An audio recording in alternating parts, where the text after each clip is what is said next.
दर्शकबिन नमस्कार सबैजनालाई। म राम घिमिरेको सबैजनालाई विजया दशमीको हार्दिक मङ्गलमय शुभकामना छ।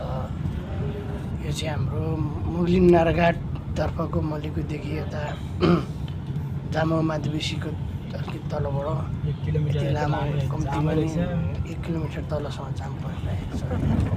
सबैले हेर्नुहोस् होला। हार्दिक शुभकामना भन्दै दसैँको सबैलाई राम्रो सेफ यात्रा गर्नुहोला।